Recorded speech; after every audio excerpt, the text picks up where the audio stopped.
My dear student, आज हम chemistry career के इस केमिकल काइनेटिक्स क्लास 12 के लेक्चर में पढ़ाएंगे कि फैक्टर कौन कौन से ऐसे हैं जो कि रेट रिएक्शन को अफेक्ट करते हैं, यानी कि जिनसे कि रेट किसी रिएक्शन का चेंज हो जाता है। तो हम वीडियो को बिना टाइम वेस्ट करे आगे बढ़ाते हैं। तो ये कुछ ऐसे फैक्टर्स हैं जिन पे कि अगर हम चेंज करेंगे तो रेट यानी स्पीड जो है रिएक्शन की वेरिएट करेगी, चेंज होगी। तो सबसे पहला जो फैक्टर है, पहले तो हम आपको बता देते हैं कौन कौन से फैक्टर होते हैं जो कि इफ़ेक्ट करते हैं। तो हम ये 5 मेन फैक्टर्स हैं जो कि किसी भी केमिकल रिएक्शन में रेट को इम्पैक्ट करते हैं, इफ़ेक्ट डालते हैं। पहला उसका फैक्टर है कंसंट्रेशन ऑफ द रिएक्टेंट, यानी कि जो रेट है वो स्पेशली रिएक्टेंट की कंसंट्रेशन के ऊपर डिपेंड करेगा। जैसे हम कोई रिएक्शन लिखते हैं A + B gives the product या C, तो यहाँ पे आप क्या देख पा रहे हैं कि A और B दो रिएक्टेंट हैं और रेट जो है हमारा या तो A की कंसंट्रेशन पर डिपेंड करेगा, A की कंसंट्रेशन पर डिपेंड करेगा, एक रेट जो है B की कंसंट्रेशन पर डिपेंड करेगा। किस तरह से डिपेंड करेगा, ये डिपेंड करता है उस रिएक्शन के ऊपर। ये यहाँ पे ऐसा फिक्स नहीं है कि रेट डिपेंड ही करेगा, लेकिन प्रोडक्ट का कोई रोल नहीं है। अगर आप रिएक्टेंट की कंसंट्रेशन ज़्यादा लेके चलते हैं तो उस रिएक्शन का रेट ज़्यादा होगा और कम लेके चलते हैं तो कम होगा, और वेरिएट करने पे, बढ़ाने घटाने पे भी रिएक्शन का रेट चेंज हो सकता है। और इस पे आगे आने वाले टाइम में जो अगली नेक्स्ट टॉपिक होगा, नेक्स्ट वीडियो में हम लोग बहुत सारे न्यूमेरिकल भी सॉल्व करेंगे। मान लीजिए कि हम कोई रिएक्शन लिखते हैं 2A + B gives C + 4D। इसमें दो रिएक्टेंट हैं A और B। अब अगर हम रेट की बात करें तो अगर हम रेट कह रहे हैं कि A पे डिपेंड करेगा, यानी rate proportional to concentration of A, और कितने टाइम्स करेगा हमें नहीं मालूम है अभी, क्योंकि ये प्रैक्टिकल्स के थ्रू पता चलता है, तो हम इसकी पावर पे x लिख देते हैं। उसी तरह से अगर हम B के टर्म्स में करें तो R प्रोपोर्शनल, यानी R जो है, रेट जो है B पे भी डिपेंड करेगा क्योंकि B भी रिएक्टेंट है, तो कंसंट्रेशन ऑफ B, लेकिन ये नहीं मालूम कि कितने टाइम्स करेगा, तो यहाँ पे हम उसके ऊपर y लिख देते हैं। अगर कंबाइन करें हम तो हम इसको लिख सकते हैं R proportional concentration of A power x into concentration of B power y।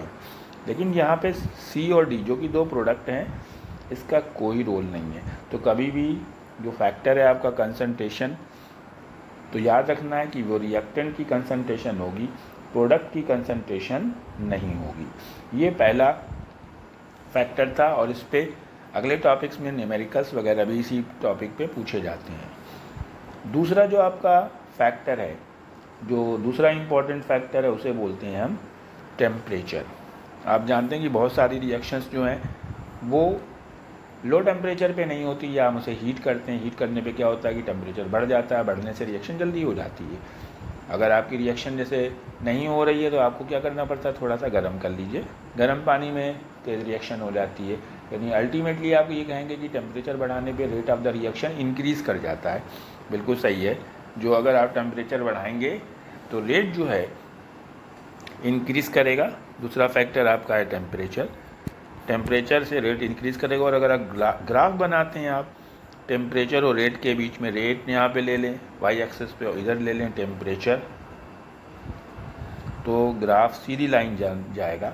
यानी कि आप कह सकते हैं कि on increasing the temperature rate increases linearly, rate increases linearly, यानी बिल्कुल स्ट्रेट बढ़ेगा, इंक्रीजेज लीनियरली।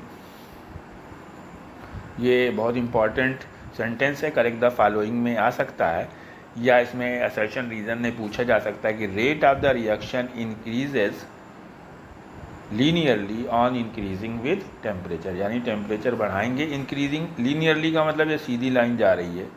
अगर ये सीधी लाइन नहीं जा रही हो तो यूँ करके बढ़ रहा होता, कर्व बना करके, ये भी बढ़ रहा है, लेकिन ये लीनियरली नहीं बोला जाएगा। ये वाली लाइन को लीनियर बोला है, लीनियर इक्वेशन से ये बढ़ाया है, और लीनियर इक्वेशन के लिए मैंने मैथमेटिक्स में वीडियो भी बनाई। तो दूसरा फैक्टर है भाई, अगर टेम्परेचर बढ़ाएंगे तो रेट आपका बढ़ेगा। तीसरा फैक्टर आपका है प्रेशर। थर्ड फैक्टर है, ये भी बहुत इंपॉर्टेंट फैक्टर है। जैसे जैसे आप प्रेशर बढ़ाते हैं तो रेट ऑफ द रिएक्शन बढ़ जाता है। आपने देखा कि प्रेशर कुकर में कोई चीज़ जल्दी बन जाती है, जबकि अगर आप उसको नॉर्मल किसी पैन में बनाएंगे तो उसको बनाने में ज़्यादा टाइम लगता है। प्रेशर कुकर के अंदर प्रेशर ज़्यादा हो जाता है, प्रेशर ज़्यादा हो जाने की वजह से उसके मॉलिक्यूल पास आ जाते हैं। आप नीचे से टेम्परेचर बढ़ा रहे हैं तो मॉलिक्यूल जो थे उनकी काइनेटिक एनर्जी बढ़ जाती है, ऊपर से बंद होने की वजह से भाग नहीं पाते, आपस में टकराते हैं ज़्यादा, कोलिजन बढ़ जाता है और रिएक्शन का रेट बढ़ जाता है। तीसरा यानी ये पहला फैक्टर जो कि कंसंट्रेशन है, उससे रेट बढ़ जाता है। टेम्परेचर बढ़ाने पे रेट बढ़ जाता है, प्रेशर बढ़ाने पे रेट बढ़ जाता है। जो आपका नेक्स्ट फैक्टर है जिसे बोलते हैं हम लाइट, यानी यहाँ पे लाइट का मतलब है सनलाइट। बहुत सारी रिएक्शन सनलाइट की प्रेजेंस में होती हैं और बहुत सारी रिएक्शन अगर सनलाइट नहीं होती तो स्लो हो जाती हैं या नहीं होती हैं। तो स्टूडेंट्स ये भी एक इम्पॉर्टेंट फैक्टर है कि अगर आप लाइट की प्रेजेंस रखेंगे तो बहुत सारी रिएक्शंस हैं उसमें बहुत तेज़ होंगी। कुछ रिएक्शन लाइट की एब्सेंस में नहीं होती हैं, तो वो रिएक्शन जैसे आप फोटोसिंथेसिस का प्रोसेस है, अगर लाइट नहीं है आपकी तो फोटोसिंथेसिस का प्रोसेस नहीं हो पाता। तो स्टूडेंट्स लाइट जो है वो भी रेट को इम्पैक्ट करती है। अब एक रिएक्शन है जैसे हाइड्रोजन और क्लोरीन की रिएक्शन, ये एक बहुत फास्ट रिएक्शन है, ये डार्क में भी होती है। डार्क में इसलिए होती है कि लाइट की प्रेजेंस में ये रिएक्शन इतनी तेज़ हो जाती है कि ब्लास्ट होने का डर रहता है। तो यहाँ पे लाइट की प्रेजेंस में इसको नहीं करना चाहिए, इसको लाइट की एब्सेंस में ही करना है। अब एक रिएक्शन है जैसे ईथर है CH3 single bond O single bond CH3, और यहाँ पे क्लोरीन के साथ दो तरह से रिएक्शन होती है। यहाँ पे एक बार डार्क में रिएक्शन कराई जाती है, अगर डार्क में रिएक्शन कराएंगे तो कोई एक H हटता है और ये बनता है CH2Cl single bond O single bond CH3, एक H हटा के एक Cl आता है। लेकिन अगर आप यहाँ पे इसी जगह पे सनलाइट कर देते, यानी लाइट की प्रेजेंस में क्लोरीन के साथ रिएक्शन कराएंगे, ऊपर सनलाइट कर दें, ये आपके सिलेबस की रिएक्शन है, तो इसमें 3H हैं, ये तीनों H हट जाएंगे, ये तीनों H हट जाएंगे, तो ये बन जाएगा CCl3 single bond O single bond CCl3। ये इम्पैक्ट है कि सनलाइट की प्रेजेंस में रिएक्शन बहुत ज़्यादा तेज़ हो जाती है। तो प्रेजेंस जो है, लाइट की प्रेजेंस किसी भी रेट की रिएक्शन के रेट को इम्पैक्ट करती है। अगर आप लाइट नहीं लेते हैं तो रिएक्शन हो जाती हैं, लेकिन लाइट की प्रेजेंस में वो ज़्यादा तेज़ होती हैं। और जो लास्ट फैक्टर है जिसे हम बोलते हैं कैटालिस्ट, तो कैटालिस्ट का भी रेट में बहुत ज़्यादा इम्पैक्ट है। कैटालिस्ट दोनों तरह से बिहेव करता है। कैटालिस्ट क्या होता है? कैटालिस्ट वो सब्सटेंस होते हैं जो कि किसी भी रिएक्शन, कैटालिस्ट की डेफिनेशन ही यही है, substance which can change the rate of a chemical reaction.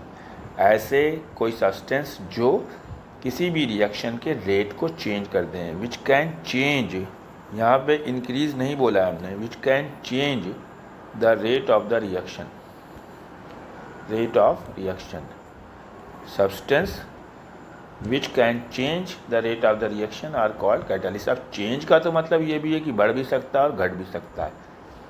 तो कैटालिस्ट का क्या रोल है? कैटालिस्ट बढ़ा भी सकते हैं, कैटालिस्ट कैन इंक्रीज और डिक्रीज, कैटालिस्ट कैन इंक्रीज और डिक्रीज दोनों ही करा सकते हैं, और decrease the rate of the reaction, दोनों काम कर सकते हैं, rate of the reaction.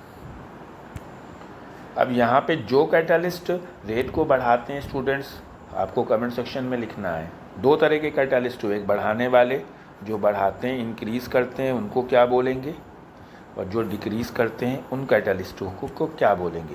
Please in questions का आंसर ज़रूर दें। The catalyst which can increase the rate of chemical reaction एक स्पेशल वैरायटी है, और the catalyst which can decrease the rate of chemical reaction.